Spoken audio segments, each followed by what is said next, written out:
Well, the young man that I was very impressed with was a young chap called William. I used to teach him. He was in the 3E class. In my school now, it's not happening anymore. All the children were streamed A, B, C, D and E. And a job came into the school, a summer job, to go down to Hibernian Meats that was over a hotel. And the job was to learn import and export documents and learn how to, ship stuff out of Ireland into Ireland and all that. So I was tidying up class anyway, and it was time for the lads to go down for the interview. And I said to William, William, come on, you better head down. Oh, sorry, I said, I'm not going, I said, why not? Oh, he said, the lads that'll go to that are the fellas in the honours leaving cert class that'll get 5 and 6 and 7 honours in the leaving cert. So I had no chance at all, So I said, hold on now. I said, you're going to have to learn something in life. I said, you don't know what these guys are looking for, Don't know what they're looking for. I said, go down there. It'll be experience for you anyway. So sure enough, he went down anyway, and he got the job, And then he spent the whole summer with them. And then after school, he went down, and he worked hard. He had to work terribly hard now, long hours there. And then he learned all about import and the word got out that he was a very hard worker. He's very knowledgeable now. Now this was a young chap now that the Lord didn't bless with the best set of brain cells, But anyway, he was very, very well brought up, very mannerly lad. The word was out that he was very good at what he did. He got other jobs with other companies, and then he kept working very hard. Also went to college and studied, shipping and whatever. And he got a degree, and then he opened up his own company, and he's down there in Cork now, where he runs one of the biggest shipping companies in Ireland, right? He exports and imports huge container ships going to China, mostly China, and back and forth to Ireland, And what inspired me was that his dedication, his hard work, never gave up, because he got setbacks along the way, but he never gave up. And very, very successful businessman, married now, 4 children, so the world is his oyster. So that's basically my story.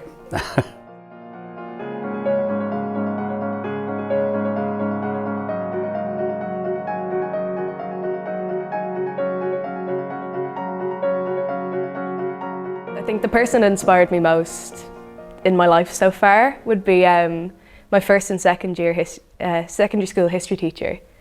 She was an absolute force to be reckoned with.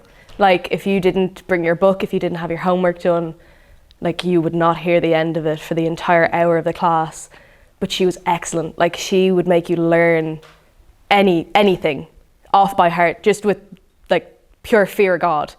Like, there's things I still use in my degree currently. Like, I'm studying history, so there are things that she taught me that I still use to this day.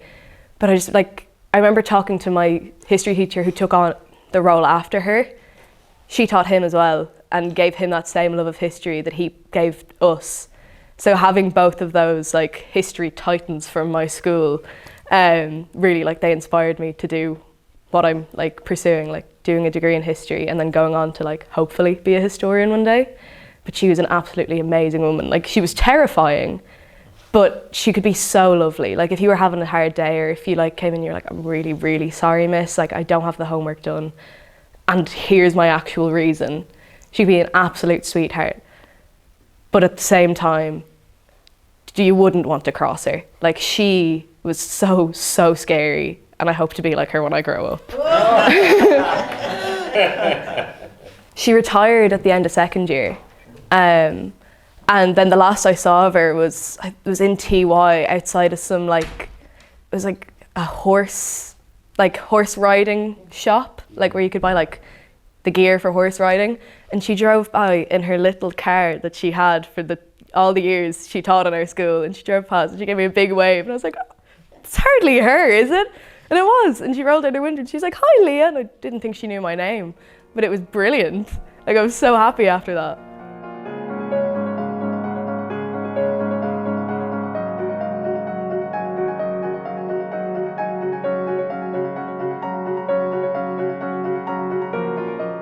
Of course, I could talk about my daughters, who are wonderful girls, if I do say so myself. But my niece, who's a lovely young woman, So I think the kids are all right and the future is safe. A bit of a cliche, because I was going to talk about Greta Thunberg, because I do have a lot of admiration for Greta Thunberg, and I think men my age are kind of 50-50, but I'm certainly on Team Greta. But actually, you mentioned Peter, Saoirse McHugh, and I follow her very closely as well, Saoirse McHugh. So she's probably a better example, but in the same vein. I think they're two very similar young women, and I've long admired Saoirse McHugh. I think Saoirse McHugh is going to be a really strong force in Ireland in years to come, as Ireland bends to Saoirse McHugh, because Saoirse McHugh is certainly not for bending to Ireland. Neither is Greta Thunberg for bending to where people want them bent to. And I think that's what you look at, the force of their intellect, of their passion, and of the fact that they, it strikes me all the time, and I would wonder, and I look and I think that they could be rich, they could be famous, they could be, what I would have called in my, in our material way, massively successful, but it doesn't matter to them. They have they certainly have the intelligence, and they have the charisma, which is the main thing to, even though they don't know they have it, but they do have it to be that type of successful person. But that's not what's important to them. What's important to them is what they believe in, and they're not for sale. And I think that's and that's what frightens the world about these strong, powerful, fiercely intelligent young women, who, like I say, I think will them and women and men and young men like them will be the ones that will save us in the end. Certainly that the younger people are far less material oriented, or the way we were, where there was a lot of when I was your age, there was a lot of pressure on having to earn and having to money, and what class success was basically material things, how quickly you could amass material things, how quickly you could get a house, and how nice that house was, and what car you were driving, and what clothes you were wearing, what shoes you had on your feet. They were all very important things when I was their age, but I see nowadays that in the main it's not so important anymore, and other things have risen up the value chain of what they hold as being vital or being important in their life. Yep, that's what I think.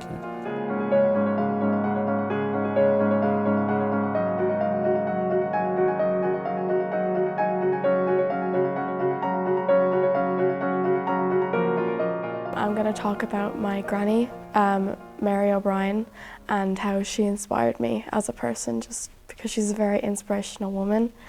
The story I'm going to tell today is about the day I was born, and how my granny, she knows how to get what she wants.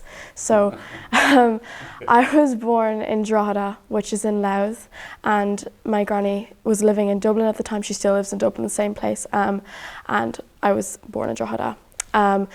Drogheda is about an hour and a half, 2 hours away from Dublin, and it was 4 a.m. in the morning, and my granny got up out of bed and she drove all the way from Dublin into Drogheda just so she could see me. And she wasn't allowed to be there. There was no visitors allowed, but she pushed past all the nurses because she was like, I want to see my granddaughter. And it just really, that's inspiring, because she knows how to get what she wants. She's a very strong-minded woman, and she worked up till into her late 70s. She worked her whole life, and that just inspires me, because I want to be like her when I'm older, and I want to work for what I want to get. She worked in a nursing home. She worked in multiple nursing homes. I'm not really sure what other job she's done. Yeah, she does like entertainment in nursing homes, and she did it like well up into her 70s. And she only recently stopped. She turned 80 2 weeks ago, and yeah, I love her. She's a great woman.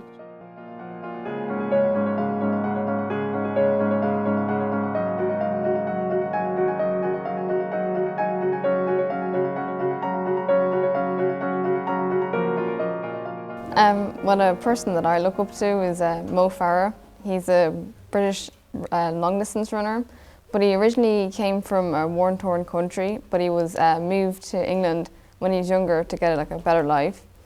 But then recently he came out and said that he was actually trafficked when he was younger over to England, and then just seeing how far he's come and how like what he's been able to achieve since all that was like really inspiring. So it shows like that it doesn't matter what background you come from, but you can like go on to do like good things. Like he's won loads of medals for the Olympics. He even won a double 1 year, gold medals. He won the 5,000 metre and the 10,000 metres. And he won the 10,000 metres, and that was after he'd fallen in the middle of the race, and he got back up to win it anyway. Just shows he's a lot of dedication for a sport. Oh, he's very big on his family. He's always like showcasing on his Instagram about his children, because one of them, she does distance running as well, and he's always supporting her at races, and then he's always showing his children when they're running as well at their home. Well, I like doing running as well, so it's like someone I can look up to and think that maybe someday, well, I won't be as good as him, but I'd like to think that maybe I can get faster.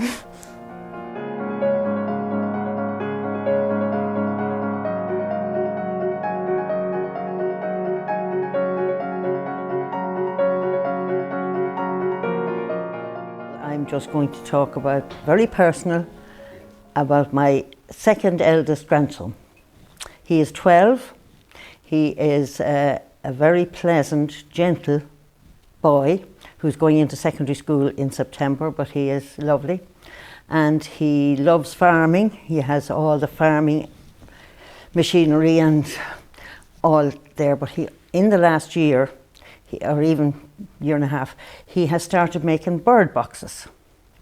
And he, so much so that I had a big business selling them to all my card friends and golf friends. But anyway, he was very enthusiastic. But he got an order to make an owl box by somebody who had owls in their barn, farm, and so they contacted the Owl Society, and they gave him all the instructions of how to make these owl boxes, and they also wrote an article about our Sean. And in the article he got all the instructions, and he had orders this length. And every time he'd say to Sean, "How are you getting on?" "I'm flat out." He was making the owl boxes for the last 9 months anyway, and he finished his order there quite in the last few months, and he is kind of, I think he's owled out, but anyway, that's neither here nor there. All I can say is he was so enthusiastic and so diligent, and he did such a lovely job of all the owl boxes. I hope that his life continues to be as gentle, and he continues to be such a lovely soul of a boy for the rest of his life.